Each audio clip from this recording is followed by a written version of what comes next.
Thank you so much for coming to our Understanding and Leveraging the New Hampshire SAS 3 to 8 results. We did this webinar a few weeks ago, so this is the same one. We did add a little section at the end, but so we're going to give you some information about the New Hampshire SAS and how you can leverage that information. First and foremost, we want to thank the New Hampshire Department of Education. Our relationship with them allows us to give you these webinars for free. Just so you know, everyone will be muted. However, you can use the Q&A section to ask any questions. My colleague Heather and myself will be looking at those questions throughout, and we'll be able to address those and answer them. Just so you know, at the about 48 hours after this webinar ends, you will receive an email. This will have a link to the PD certificate. It will have a video of this webinar, as well as the PowerPoint. There's so many screenshots. So if you want to refer back to any of them or the documents, you'll have access to those afterwards. And then at the end, there is going to be a brief survey. We would love any feedback you can give us. That's much appreciated. So my name is Marissa, and I will be on this webinar with you today. I've been at DS for a little while now, and I'm here with my colleague Heather Jenkins as well. She's our Director of Assessment and Math, so she's here with us today. Hello, everyone. Thanks for coming. And then we also have Kristen Crawford. She's not on the call with us today, but she's our contact for NHED. So if you have any questions, her information will be in the last slide as well, and you can reach out to her as well. First and foremost, we have this here, the fundamental purpose of school is learning, not teaching. So that's really why we're here today. We need to make sure that not only are we teaching our content and our standards, but our students are learning it as well. So we want to talk about this data point, the New Hampshire SAS, that's going to help us determine whether our students are learning the information that we're teaching them and then able to transfer. This is going to be our agenda today. We are going to go through the reporting structure, also the scoring structure, and then Heather is going to take you through viewing the summative data, as well as the different data views that you can get the information within the Cambium portal. And then we're going to talk a little bit about that parenting portal and some scenarios if you have questions about those. So I'm going to turn my camera off just so you can see the entire screen, since we have a lot of screenshots for you today. Okay, so a little bit about the reporting information. We are going to talk a little bit about rosters as well, but just so you know, the math and science results, those are available on the portal as soon as your students have completed those assessments. The ELA results are available once both the reading and writing portions are complete. Now, I know this year they are complete. For the most part, the writing portion, however, was hand scored for this year only. So because of that, those results will be available mid-June, maybe end of June, crossing our fingers for mid-June. So those should be out soon. And then anyone who's set up as a teacher in Tide, so that will have TE next to their name, they are going to need rosters to be set up in order to see their student results. If you've already set up rosters because you did the modulars or anything like that, those will stay for the remainder of the school year. But if you haven't, then they're going to need those rosters set up. And then anyone who is in Tide as a school test coordinator or a district test coordinator, they are able to see student results without any of the rosters being set up, so they can see all students. Anyone who might be a proctor, so they'll have TA next to their name in Tide, they will not be able to see results even if rosters are set up. So if you have anyone just taking, the teacher certification just so they can go around and, give breaks or anything like that, if they're a proctor, they will not be able to see those results. Here's some general roster information. Students are able to be part of multiple rosters if you have them in one of if you've split the rosters up into sections and you have students in a section, you also maybe see them in an RTI block and you want to see that section as well. They can be part of multiple rosters. Teachers will have access to their class or grade. However, they can be given access to multiple grades or classes, depending on how you want to be able to see the results, how you're using them. And creating those rosters, it allows you to see results from all New Hampshire SAS assessments, so the modulars, the interims. It's not just the summative. We also wanted to put together a few roster recommendations for you. So any group of students that a teacher will want to see needs that roster created. For example, if you're a sixth grade teacher, you might want to see the grade level as a whole. That needs to be a roster. If you want to see your individual classes, each section will need to have a roster as well. And when naming them, it's really important that we're clear and consistent. So that way, we can be able to see these rosters. So it should have their grade, their class name, teacher. Here's an example of grade 3 Jones. You can name it for the ELA. So just making sure we're giving them clear and consistent names. Here's a little bit about the reporting structure. We're going to break it down. First, we start with our subjects. And the New Hampshire SAS Summative is given to ELA and math in grades 3 through 8, and then science for grades 5, 8, and 11. And those subjects, so the math standards and ELA standards, the New Hampshire SAS is directly aligned to the Common Core. And also for science, it is the next generation science standards. Within those subjects, we then have reporting categories. So the reporting categories are shown here. For math, it differs throughout the grade levels. We also have modeling and problem solving and using mathematical reasoning added to each one. And for math, for those grade levels, the reporting categories are the domains of math. However, wherever you see an and, that's actually two domains reported out together in the same reporting category. For ELA, it is the same for grades 3 through 8. You have reading informational text, reading literature, and writing. And same for science, grades 5, 8, and 11. We have the same reporting categories for all 3 grade levels. So if we were looking at the standards, if we were looking for the reporting categories, here's an example. We have operations and algebraic thinking, numbers and operations in base 10. So this is that depending on how you're looking at the standards, what's up in gray here, those are our reporting categories. For ELA, we have the reading standards for literature, reading standards for informational text. This is where we can find those reporting categories. And in science, we have physical science, life science, and earth science. This is a 5th grade example.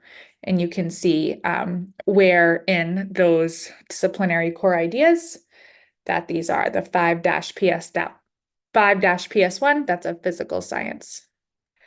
We also have clusters in standards that we will report out on or Cambium reports out on. So for math, the reporting category would be operations and algebraic thinking. And then within that reporting category, we have clusters. We have writing and interpreting numerical expressions, analyzing patterns and relationships. Those are our clusters. And then underneath our clusters are our standards. So for writing and interpreting numerical expressions, we have standards 1 and 2. We'll show you where these come up in the portal. We're going to talk about clusters and standards. So that way we're just all on the same page with the verbiage. So this is how we can get that information. For ELA, again, reading standards for literature is our reporting category. Our clusters would be our key ideas and details and craft and structure, what's in gray there. And then underneath those are our standards. For science, our clusters are our disciplinary core ideas.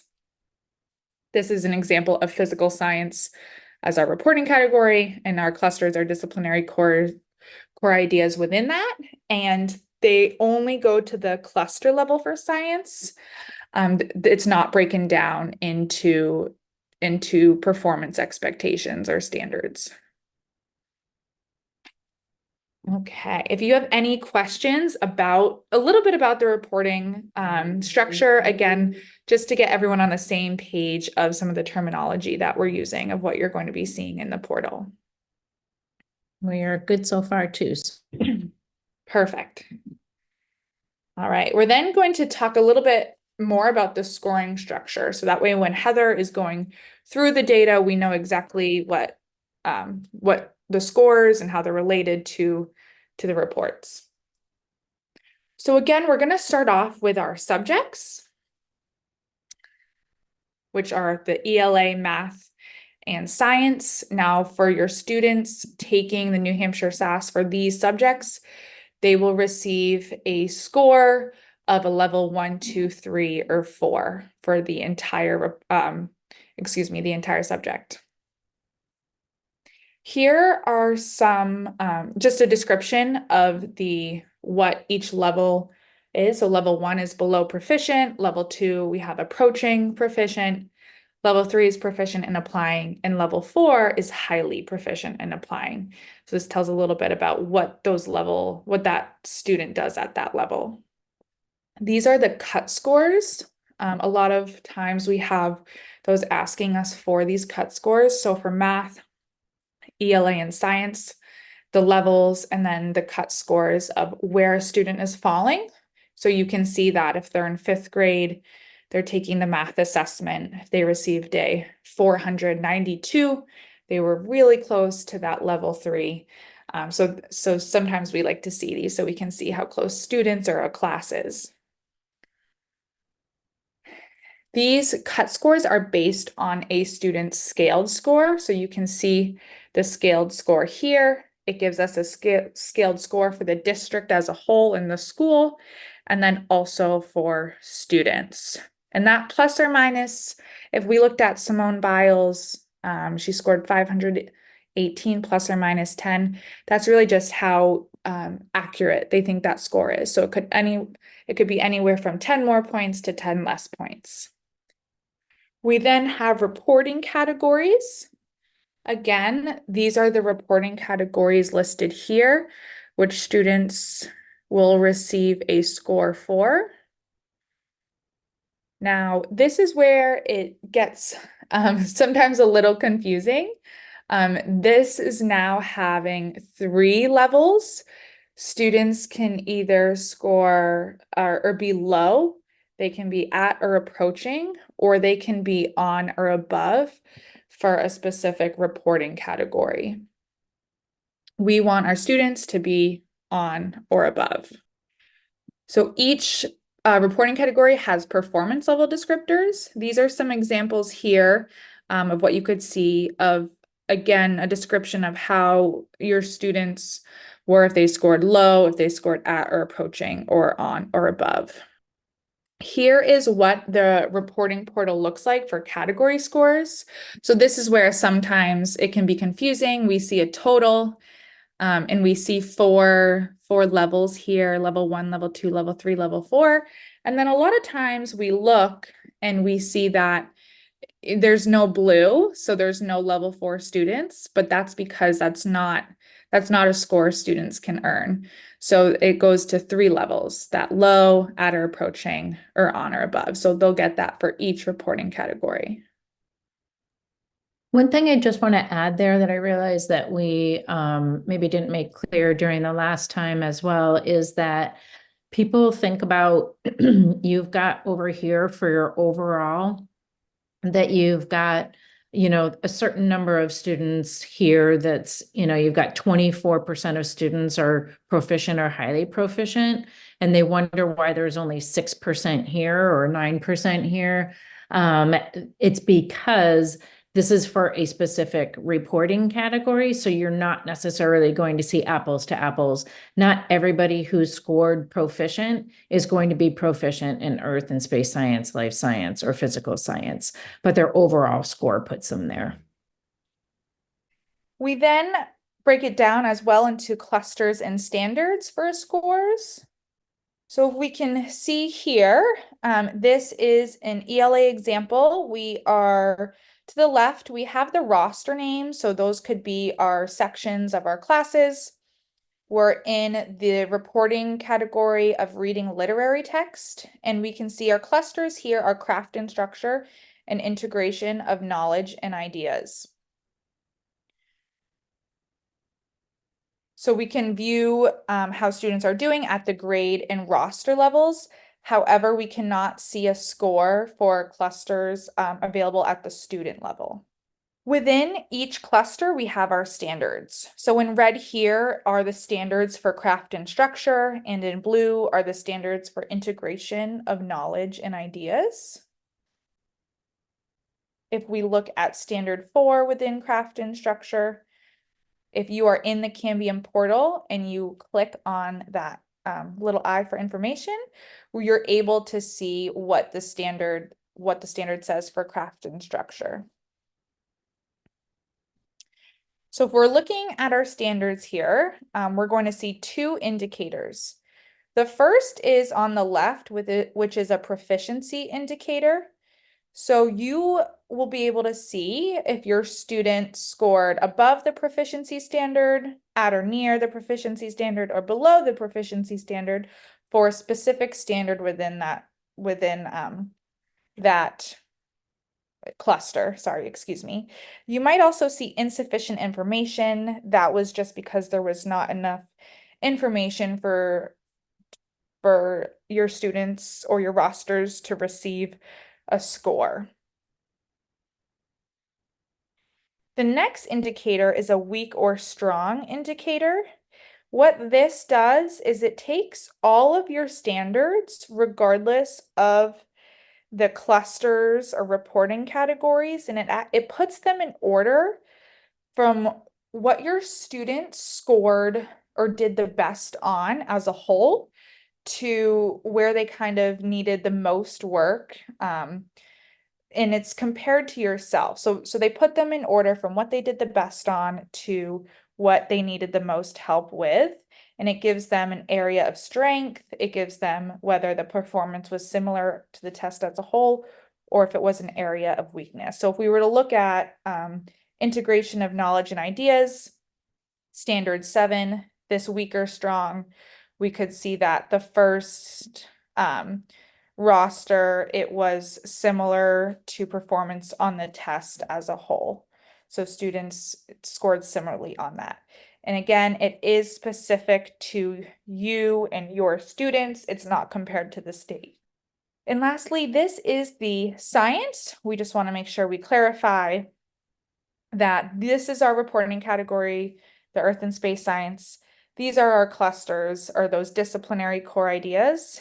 So within those clusters, we get the two indicators. We get whether students were proficient or whether the standard was weak or strong. It does not go down, or excuse me, sorry, whether this disciplinary core idea was weak or strong. It does not report out on the standards. So this is the most information you'll get. Okay. All right, I don't see any questions, but again, feel free to ask any into the Q&A, and I will hand it off to Heather to now show you the portal. Great, thanks so much, Marissa. Okay, so as we're viewing the summative data, first thing we need to do is we need to go into the portal. We put the actual link here for you, just in case you need to find it. Most people, if they're looking at the reports, know how to get to the portal. You can just type in New Hampshire SAS, NH SAS. It's one of the first things that comes up when you Google it. But once you're there, you'll go right to get the homepage. It will bring you right there. And you're going to choose Test Administration. Within that, if you're going to view the reporting, there's lots of stuff above this. There's like preparing for the test, administering the test. And then this, if you scroll down after testing, there's this reporting sort of button that you can push on. And once you push on that tile, it has you log in. This is a secure environment. So anytime you're getting into this, you'll need to log in. One thing, if you are not somebody who's administered the assessments, but you're trying to look at data, it may not let you look at the data unless you've taken the test administration certification. Marissa, I'm just going to have you take over for just a second. Of course. Do you want me to? Nope. Okay, you'll keep going. All right, perfect.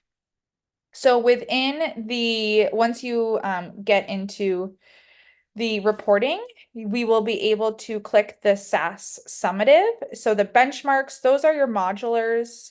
The interims are there as well, but we're going to be looking at the SAS summative. So you can click that, and ELA math and science will be clicked as well. And you can click go to dashboard. That will bring you to your dashboard, which you'll be able to see science. We can see math and ELA for all the grade levels. That's science there. We have math and ELA. We are going to show you some information about the summative math. So if we click on that, we'll be able to see some more information for those grade levels. All right, I'll take over from here. Thanks, Marissa. Of course. From here, if we've chosen math, we're able to take a peek at this page just to give you a little bit of an overview of what we're seeing. You'll see your assessment names. You can see the test group. For summatives, it's always an SAS summative. You can see the test grade up at the top. Test reason, you can see your student counts. Here's your average scaled score for all the students for that grade. And then this is the overall total performance distribution for each one of those grades and when they took the assessment. As we're looking at this, we can look across again each one of the assessments, and it gives us some of that general information.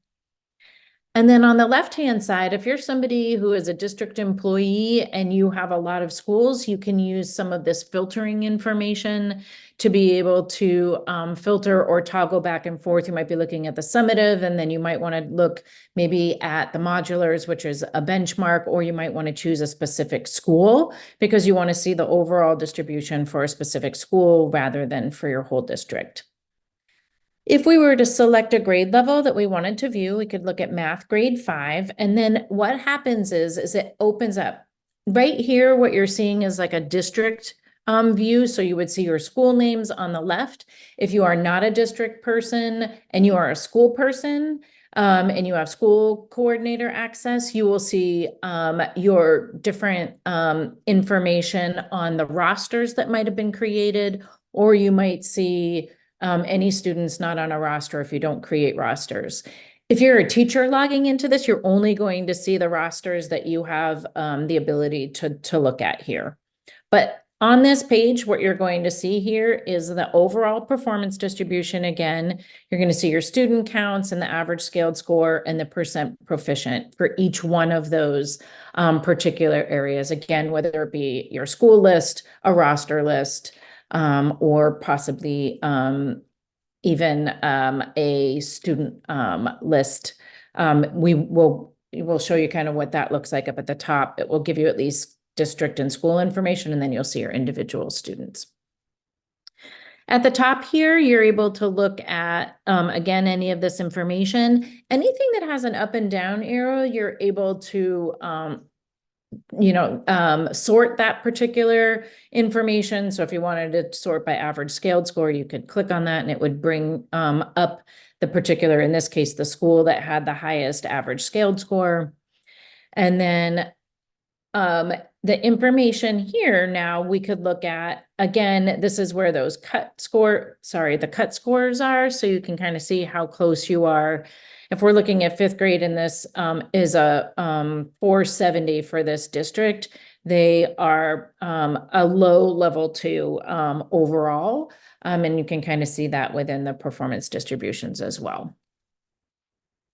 On the right-hand side are each one of those reporting categories that we were talking about. So just looking at maybe one of the reporting categories, this is operations and algebraic thinking. You can see here that the total has your 4 levels. Again, we're looking at 3 levels of reporting for a specific reporting category. And then we can look up here. You got your reporting category. You've got your clusters here. And then with each one of these, you have your standards. Again, we have the proficiency. Are your students proficient or not? And then that second indicator that Marissa was talking about, that weak or strong. Again, all the standards for this particular 5th grade assessment are listed in order from what students did the best on, all the way down to what the students scored the worst on overall. And it will give you a second indicator of whether it's an area of strength or weakness. One of the things to just kind of keep in mind with this as well is it can be really helpful for schools that are super high performing. The second indicator can say, even though your students might be proficient in this particular standard, overall, maybe it's an average score for them for this particular standard, or maybe it's an area of weakness for them. So you're above proficient or proficient in everything, but here's what they're lowest in. So you just can kind of see an area that you might want to work on.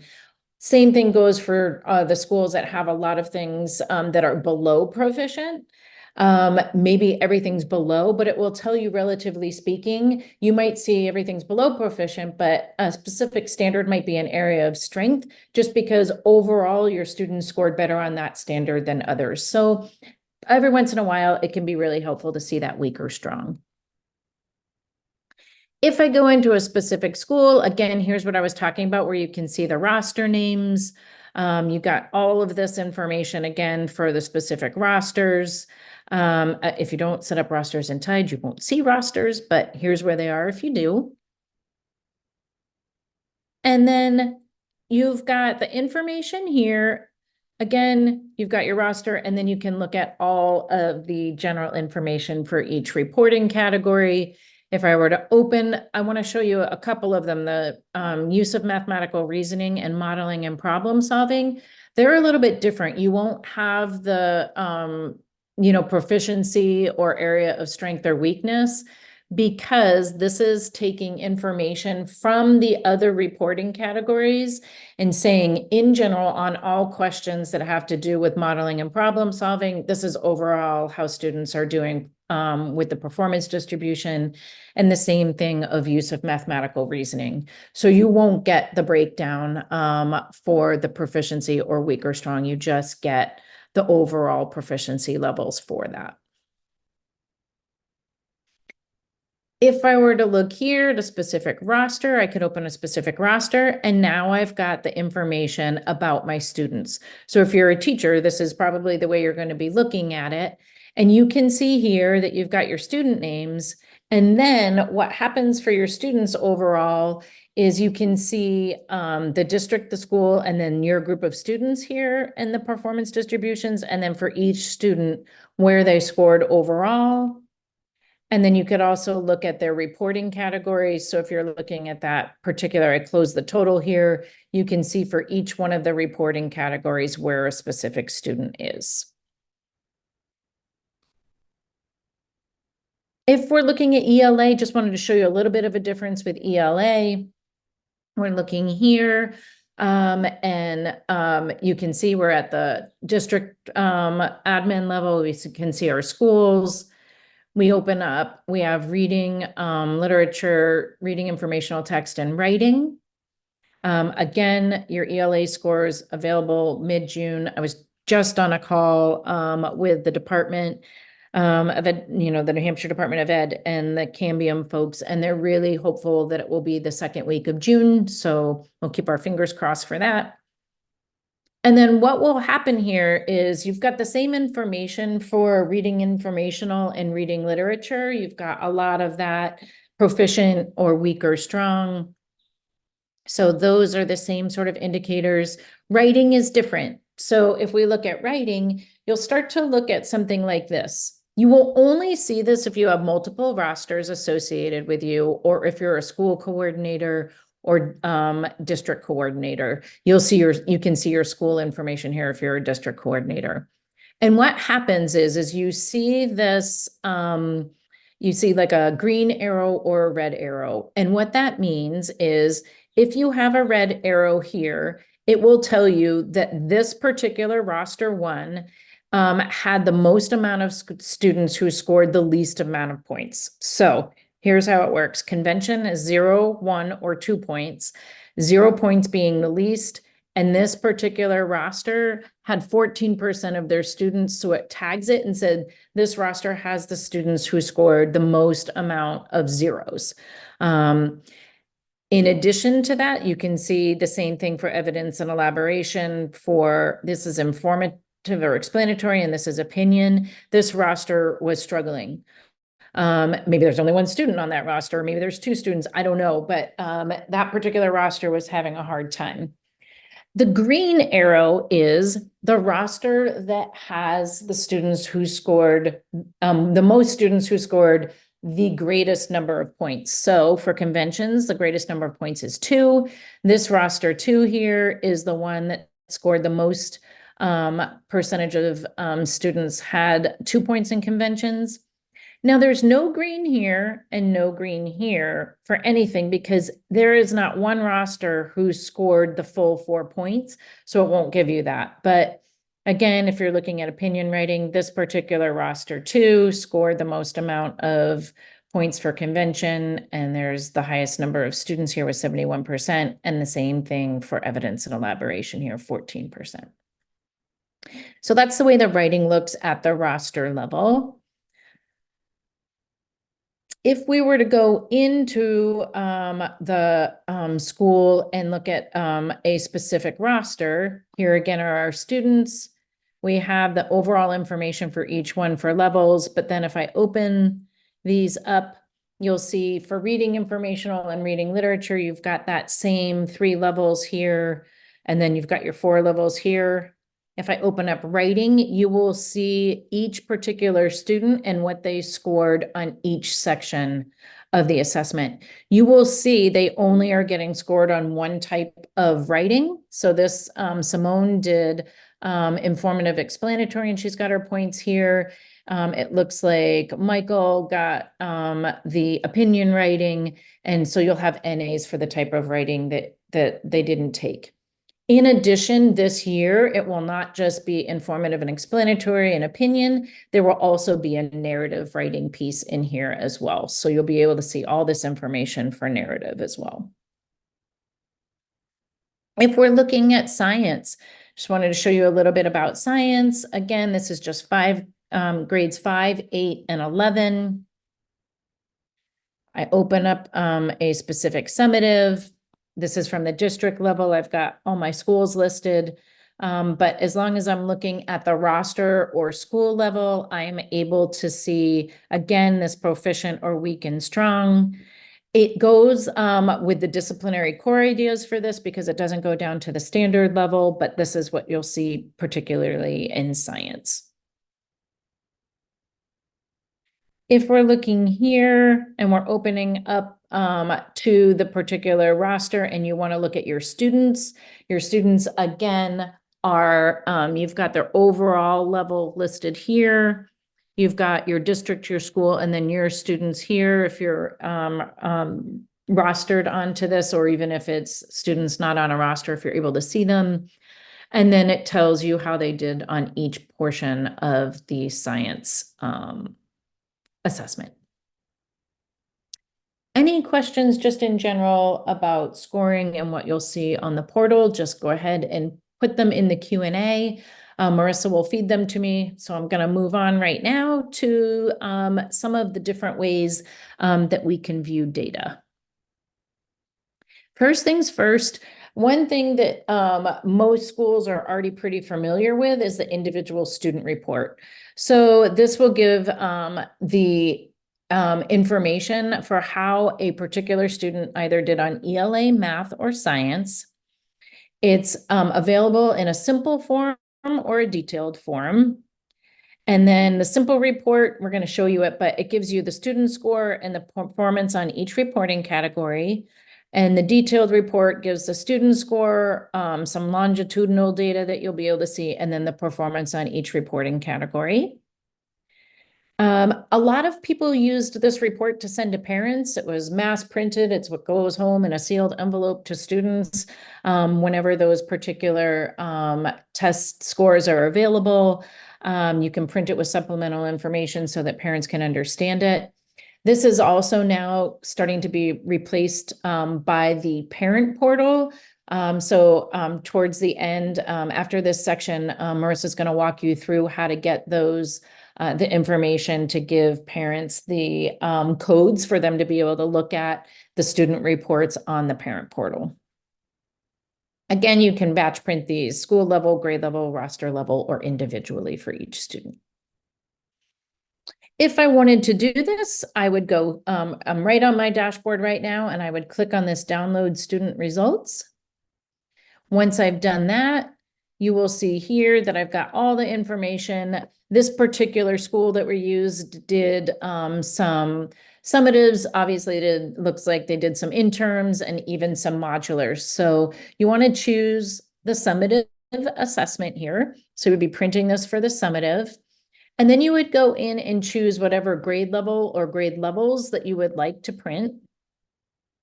So right now I'm choosing all the math for each grade level. And then I'm able to, if I'm doing this from a district level, not very often are people doing it at the district, but you might be, you're only able to choose 3 schools at a time to print but if you're at the school level, you're fine. You can choose each grade level and you're good to go. But if I want to choose the schools, then now I'm looking over here on the left. I want to be able to create, these are great as PDFs. So I want the simple report. Once I generate that, it's going to look like nothing happened. It's going to bring me right back to my, my dashboard here. Where everything is going to be located is going to be in the secure file center. So I'm going to click on the secure file center, and then I'm going to see that report that I just ran. I can download that report. I click right on that link. It downloads it to your computer, and then it opens it up. This is an example of an individual student report. That's the simple report, and this is a math one. So if I break it up, this is the top part. It shows you where a specific child's score is and what that means.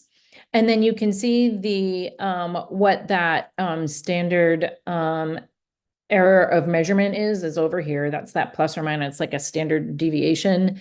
And then it gives you a little bit of information about their quartile measure that this particular student got. And then on the bottom, it gives you the information of how a student scored on each reporting category, and then what the PLD or performance level descriptor is for each one of this, for the student in each one of the reporting categories. So it tells you exactly where they are on that particular reporting category, and it goes specifically with their performance level.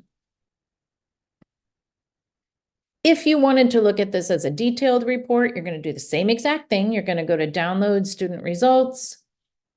You're going to choose the summative. Again, you can choose whatever grade level or levels that you want.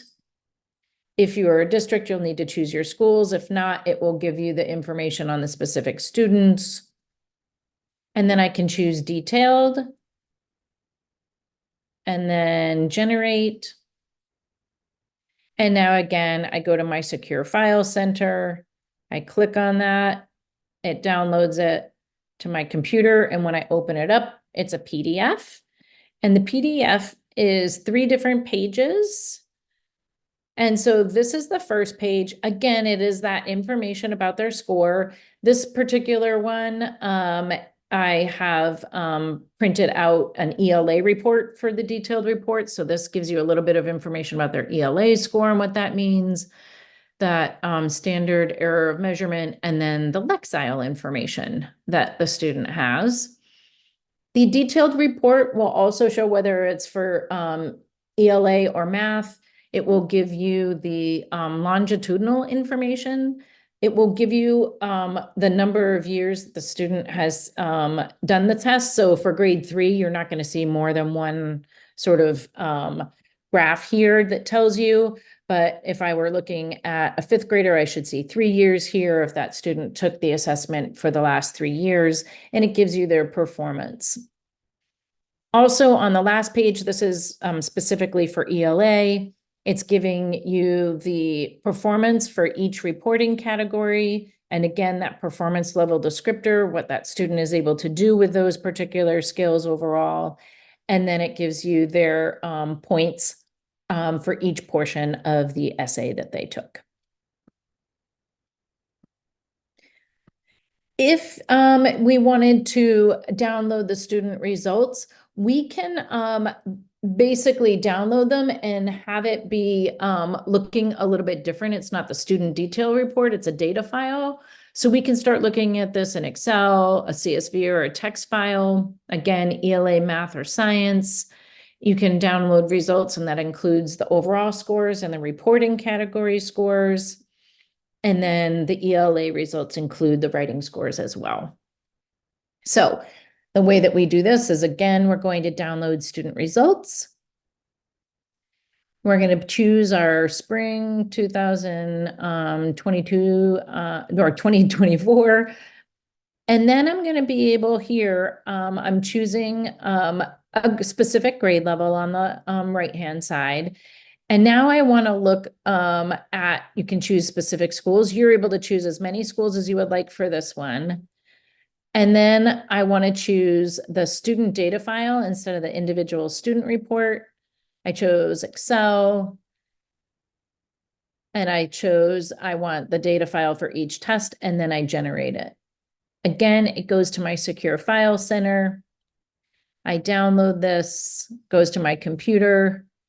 And then this is what it looks like for downloading student results.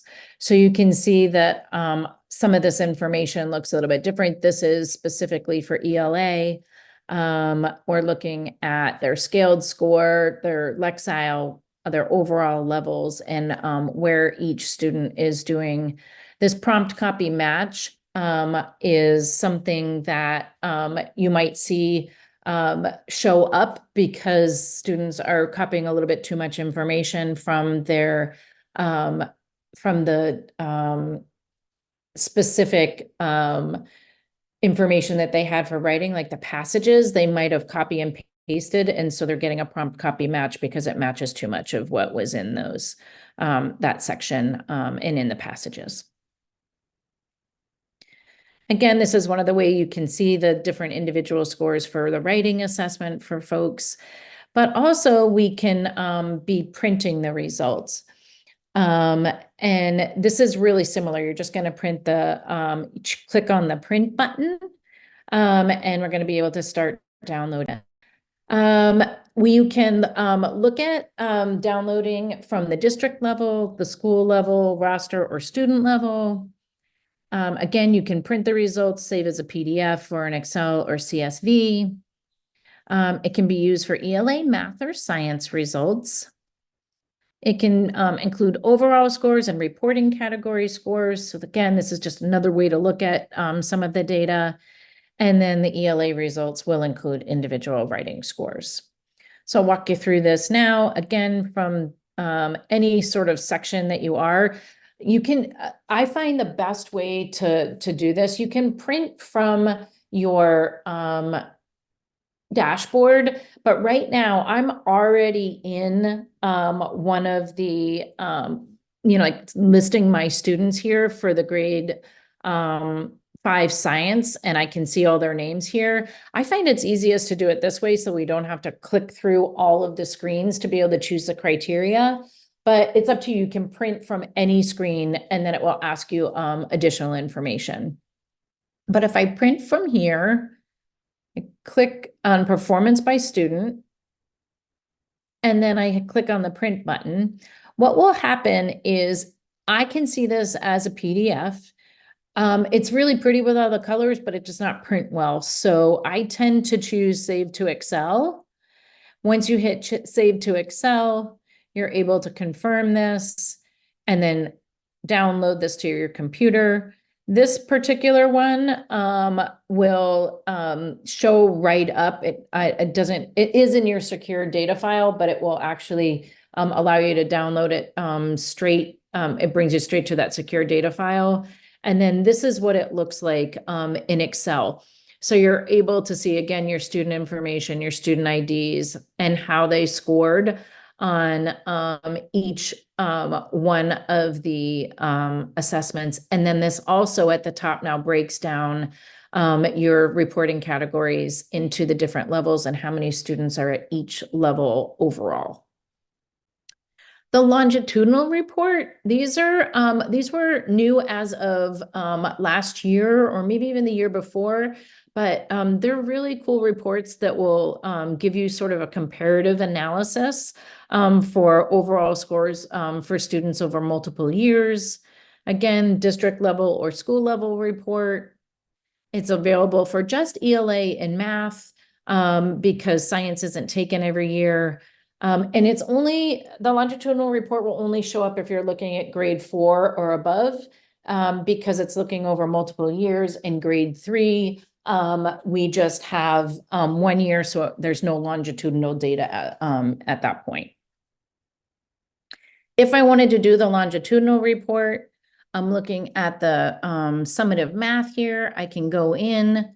Again, I choose any grade level 4 or above, choose grade 5. And then as soon as I'm in grade 5, I can see my school names, or depending on my access, I may not see my school name. I might see roster names, or I might see just my individual student names or what have you. It's best to look at it from either a roster level or a school level. And I'll look at this features and tools. And what will show up if you're in grade 4 or above is this build longitudinal report here. I can click on build longitudinal report, and then this is what is showing up. This is specifically for grade 5. There's a couple of different things that are shown here. So you've got your information for each one of the years that the students have taken the assessment.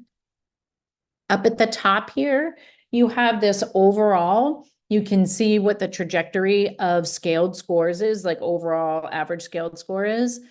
One thing I will point out is it can be a little bit misleading because as you get higher up in the grade levels for the New Hampshire SAS, the scaled scores are automatically increasing. So you're not necessarily, this doesn't mean necessarily that the students are performing better on the assessment, but their scaled scores, because they're going up in grade level and their skills are improving, it's going to show improvement. If you clicked on this in the portal for overall, you'll get something that looks like this with the 4 levels. And I find this to be a little bit more telling. So I have here, if we look at the specific reporting category here, we can print from here, but if we look at this, we can see from last year where they took it in 4th grade, there were fewer students who were a below proficiency standard, some here, and then a lot were at the proficiency standard. As they moved into 5th grade, there's more students who are now below. There's quite a few students in the average and a lot less in the meeting proficiency standards. So I like to look at it this way. If I click print here, it will allow me to print this. I would say over here on the left-hand side, you can save it as a CSV, but you might as well save it as a PDF. I like to choose looking at it portrait. You might choose landscape if you would like to, and then you can confirm. It shows up in your secure file center. You download it, and it will just print out exactly what you saw here. All right. I'll give a second for any questions there, and then I'm going to pass it on to Marissa, and I'll answer any questions at the end if you have them. Perfect. Thanks, Heather. So lastly, we're going to talk about the parent portal and how you can print the parent portal IDs. first things first, we want to log in to the portal. Again, this is the link. And again, if you just type in New Hampshire SAS, it'll come up as well. So the second thing you want to do again is choose that test administration, which will bring you to the same page, but now we want to go into Tide. So under preparing for testing, you can go into Tide and you will need to log in with your email address and password. And all the way to the right, you'll see after testing, and you will see the family portal access. That's in the blue. And if you click that arrow, then what will pop up is generate access code template. And that's what you want to click. That will bring you to this page here. You're going to need to put in this information for your school or district or student. Once you put in the information and the criteria, you can hit search. That will give you all of the information for students. You can see their district IDs, their school IDs, their last name, first name, birth date, and then all to the right there, you will see an access code for each student. So once you're here, you're going to want to click right next to edit. Yeah, and then it will automatically make sure every student is checked. If you want to just check a few students, if you want to check all students, whoever you want to print it for, but you want to make sure that you have any student checked that you want to print. Then right above that, there's a print, and you want to click that, and you will be able to select the selected access codes,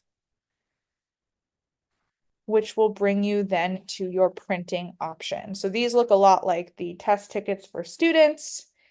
So you want to make sure that to the left there, you see that access codes is checked. You can see that in blue. You can choose an access code layout. So this is a 5x2. Again, looks a lot like the test tickets. Depends how big you want them to be or small. And once you click that, the 5x2, you will be able to click print.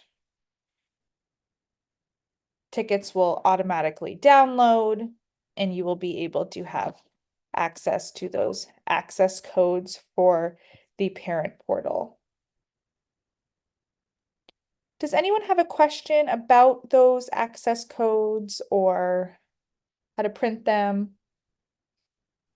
One thing that I will say that a lot of schools, what they've done is they print out that access code. Like maybe an assistant principal or principal prints them out, and a family member has to call into the school and they actually give them the access code through the office somehow. They're not necessarily, I don't know too many people who are just, here's your access code and sending it home. But it's an option if you want to print them out. But I have seen a few districts have some sort of procedure that parents need to go through to be able to gain access to the codes. Or, it could even be they email and then they're able to give them the access code via email. But they don't necessarily mass email them all out. So that's just something that you might need to figure out for your school, what works best for those. All right, so now what we were hoping is for those of you who are thinking about the way that you would like to view data, or if you would like to see anything in the portal, I am going to go live into our demo database. The demo database is doesn't have a ton of information in it. It's basically a database where we've done, Cambium is either put in or we've done sort of test summatives and all of that. So there's not too many people at each grade level, but I do want to show you what the portal looks like and kind of walk through it. So again, if you just type in New Hampshire SAS, first thing that comes up is the New Hampshire SAS reporting portal. If you are doing anything that has to do with looking at reporting, some district coordinators can click here and you've got the same sort of preparing and administering the tests. I always just click on test administration. Same thing that you're seeing here. And then you're going to go right into this reporting portal here. If you have more than one role within the system, you'll get a drop down. I have more than one role. I want to go into the demo district. If you're a teacher and you're just accessing one school, you won't get this. It will bring you right to whatever you're going to see. If you're a teacher and you see no data is available here, that means you probably do not have students rostered to you, especially at this point, because we're getting pretty late in the portal for students not to have, probably some students completed their math and or science, depending on what grade level you teach. Right here, as I go to my dashboard, I can choose anything that if I wanted to look at those modulars or benchmarks, I could choose those. Right now, we're really looking at summative data. So we're going to go to the dashboard here, and I've got my summative math and my summative science. Again, ELA, we're hoping is going to be available towards the middle of this month. Even if you've finished both sections, you won't see any reading data either, because you have to do reading and writing to be able to finish it. And all that writing, again, like Marissa had talked about, is hand scored this year. They are hand scoring it and then training a new reporting engine to be able to make sure that the writing scores and reports are truly indicative of what students in 2024 are able to do with writing. I'll just kind of go off on just a little bit of an explanation there, because I know that's kind of a hot topic for folks as well with the writing and sort of wondering what's going on with that. We are really hoping that this reporting scoring system is going to be giving students that we know are much higher in writing than what maybe they were scoring before. We're hoping to see more scores of 3s and 4s for students when it comes to evidence and elaboration and organization and purpose.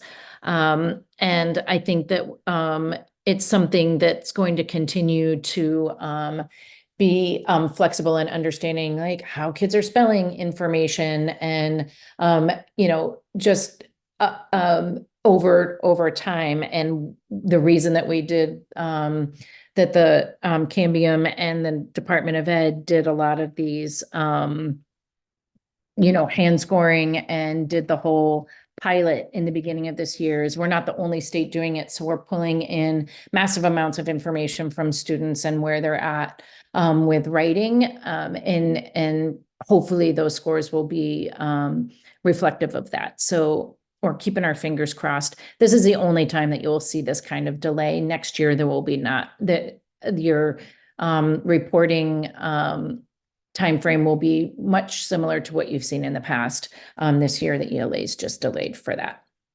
So if I'm in here and I want to look specifically, let's look at math. And I wanted to look at a particular grade level. Again, I can look here. Right now, I am in a demo district. If I had a list of schools, so I have a school 1 or school 2, I could say I only want to see school 1 here, and I could apply the filter and it would just show me school 1. And now I can see the information. If I wanted to put these in grade order, I could put them in grade order. I click it once and it puts it from 8th all the way down. If I click it again, it will sort again from grades 3 through 8. Sometimes this can be helpful if you're seeing a lot of information here.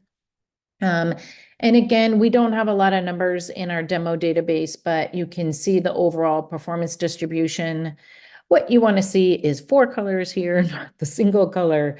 But this gives you the information again on, if you're in the portal, it's great because it gives you the cut scores right here for each level, depending on the grade level. So you can see for a level 1, it's 300 to 409 for grade 3. If I looked here, it's 310 to 430 for grade 4. So it does change depending on the specific grade level. You can see when the tests were taken. You can see your student count and all of that information. If I wanted to go in and look, I'm going to look at grade 5 because it looks like there's 4 of them in here. This is my particular roster. If I wanted to see how my roster did, here it's going to be pretty identical to the school here, but if I went to measurement data and geometry, you can kind of see here's that sort of distribution here. Because I have such a small number of students, remember when Marissa was talking about you might see insufficient information, that's what's happening here. It's not going to give me any information about how students are doing. There's just not enough in there to be able to say overall how students are doing on each particular standard. If I go into performance by student, or I can either click here, since I've got one roster here with one student in it, and then performance not on any roster. If I want to combine all of these and see all 4 students, I click on this performance by student, and then I see my all 4 students here. I can see how they're doing. I can see their quantile levels. If I wanted to see my list of students from the highest scaled score to the lowest or vice versa, I can click on this scaled score here. And now I've got my highest scoring student down to my lowest scoring student. Fortunately, they're all level 1s because we're just trying to go in and they're just trying to kind of test it out. So they're not totally taking the assessment seriously, like hopefully students are. And then for each reporting category for the students, you will see where they are with their performance level. And then you would also be able to see overall for the district and the school what those are. So usually you would see 3 colors here. So you're able to see any of this here. If I wanted to go just into my particular student, I could go into my particular student and just look at that student, but it's pretty similar to that other page that you have there. I could print from here if I wanted to download this particular student's results. I could do that. I could print the information for this particular student either as that PDF or that individual student report. If I wanted to go detailed, I could, and it would give me that particular student's information. I would say, this is the one that I want. And then I would be able to generate that. After I generate that, it goes into my secure file center. I can go into my secure file center. If it says in progress here, I can just click recent. It will start refreshing. If it says in progress, you can't download it. So I just continue to hit recent, and now I can see it. I can download that. And here is this particular student individual report. So you can see where they are in each area of the assessment. This particular student has only taken this test 1 time, so I can't see much more than this. So I've just got my 1 point of data here. And then at the end, I can see how they did on each particular reporting category. Other things that are can be helpful here is if I go to back to my dashboard, if I wanted to see this and I said, okay, I'm looking at this year's data, I want to take a peek at last year's data, you can click on this change reporting time period. I can choose last year. And the biggest thing that you need to remember is when you choose a different year, you want to change this date as well. Specifically, let's say you teach 6th grade or you're an administrator in middle school. If you don't change this, no information will show up because those kids were 5th graders last year. Um, and so you might not be able to see that information, but if I change this and I say, I want to see the information for 2023, we usually choose the date of 6/30 to change the reporting. We have found that if you're taking the test a little bit later, just putting the end of June and the year for that spring makes it so that you see all the students. Now I'm looking at 22, 23. I can click here. So now I can see ELA. And if I look at the summative ELA, I can see here if I go, let's go to grade 5. I can go into the school and I can see students not on any roster. I can look at performance by student. It doesn't matter. This particular student has really low scores here. And then you can see the writing dimensions here. They did not have enough data. So they might have just put so little information in their writing. Most likely somebody just kind of put something in quickly, but you'll see either not enough data, prompt copy match is another one, like I said earlier, or they'll have the actual scores here. I think that's it, unless anybody has any scenarios that they would like to see in this particular demo database. I don't know if anybody, it doesn't look like anybody has been putting them in. If you have any specific questions, this is a good time to be able to raise your hand, because we're not having to manage it throughout the presentation. So if you do want to raise your hand, we can try to answer any other questions. If there aren't any other questions, I just want to go through, I'll give you a couple minutes to do that. I just want to go through the rest of the presentation here. You can email myself or Marissa.